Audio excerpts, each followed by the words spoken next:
गौरीपुत्र गणेश की जय। जय माँ पार्वती। ओम नमः शिवाय। हर हर महादेव। भक्तों, आज सुनेंगे रवि प्रदोष व्रत कथा। रविवार के दिन यह व्रत आने के कारण इसे रवि प्रदोष व्रत कहा जाता है। प्रदोष व्रत हर महीने के दोनों पक्षों की त्रयोदशी तिथि को रखा जाता है। एक समय सर्व प्राणियों के हितार्थ परम पावन भागीरथी के तट पर ऋषि समाज द्वारा विशाल गोष्ठी का आयोजन किया गया। इस सभा में व्यास जी के परम शिष्य पुराण वेता सूत जी महाराज हरि कीर्तन करते हुए पधारे।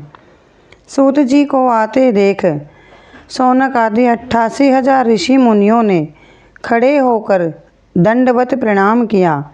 महाज्ञानी सूत जी ने भक्ति भाव से ऋषियों को हृदय से लगाया तथा आशीर्वाद दिया। विद्वान ऋषिगण और सब शिष्य आसनों पर विराजमान हो गए।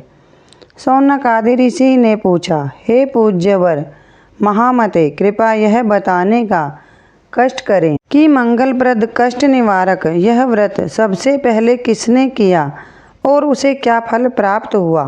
तब श्री सूत जी बोले, आप सभी शिव के परम भक्त हैं। आपकी भक्ति को देखकर मैं व्रती मनुष्यों की कथा कहता हूँ, ध्यान से सुनो। रवि प्रदोष व्रत कथा के अनुसार एक गांव में अति दीन ब्राह्मण निवास करता था। उसकी साध्वी स्त्री प्रदोष व्रत किया करती थी। उसे एक ही पुत्र रतन प्राप्त था। एक समय की बात है, वह पुत्र गंगा स्नान के लिए जा रहा था। दुर्भाग्यवश मार्ग में चोरों ने उसे घेर लिया और वे कहने लगे कि हम तुम्हें मारेंगे, नहीं तो तुम अपने पिता के गुप्त धन के बारे में हमें बता दो। बालक दीन भाव से कहने लगा कि बंधुओं, हम तो अत्यंत दुखी और दरिद्र हैं, हमारे पास धन कहाँ है। तब चोरों ने कहा कि तेरी इस पोटली में क्या बंधा है। बालक ने निसंकोच कहा कि मेरी माँ ने मेरे लिए रोटियां दी हैं। यह सुनकर चोरों ने अपने साथियों से कहा कि साथियों, यह बहुत ही दीन दुखी मनुष्य है, अतः हम किसी और को लूटेंगे। इतना कहकर चोरों ने उस बालक को जाने दिया। बालक वहां से चलते हुए एक नगर में पहुंचा। नगर के पास एक बरगद का पेड़ था। वह बालक उसी बरगद के वृक्ष के छाया में सो गया। उसी समय उस नगर के सिपाही चोरों को खोजते हुए उस बरगद के वृक्ष के पास पहुँचे। बालक को चोर समझकर बंदी बना राजा के पास ले गए। राजा ने उसे कारागार में बंद करने का आदेश। ब्राह्मणी का लड़का जब घर नहीं लौटा तब उसने अपने पुत्र की बड़ी चिंता की। अगले दिन प्रदोष व्रत था। ब्राह्मणी ने प्रदोष व्रत किया और भगवान शंकर से मन ही मन अपने पुत्र की कुशलता की प्रार्थना करने लगी। भगवान शंकर ने उस ब्राह्मणी की प्रार्थना स्वीकार कर ली। उस रात भगवान शंकर ने उस राजा को स्वप्न में दर्शन दिए और आदेश दिया कि वह बालक चोर नहीं है, उसे प्रातः काल छोड़ दे, अन्यथा उसका सारा राजपाट राज्य वैभव नष्ट हो जाएगा। काल उठकर राजा ने शिवजी की आज्ञा अनुसार उस बालक को कारावास से मुक्त कर दिया। बालक ने अपनी सारी कहानी राजा को सुनाई। सारा वृतांत सुनकर राजा ने अपने सिपाहियों को उस बालक के घर भेजा और उसके माता पिता को राज दरबार में बुलाया। उसके माता पिता बहुत ही भयभीत थे। राजा ने उन्हें भयभीत देखकर कहा कि आप भयभीत ना हो, आपका बालक निर्दोष है।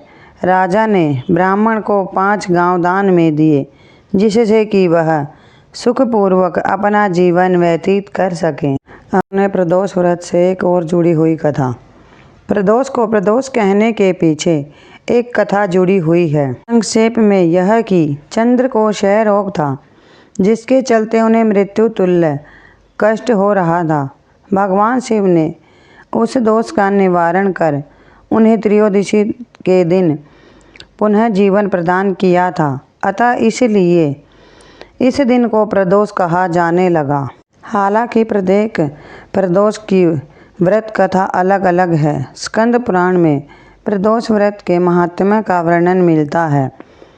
इस व्रत को करने से सभी तरह की मनोकामनाएं पूर्ण होती हैं। इसमें एक विधवा ब्राह्मणी और सांडिल्य ऋषि की कथा के माध्यम से इस व्रत की महिमा का वर्णन मिलेगा।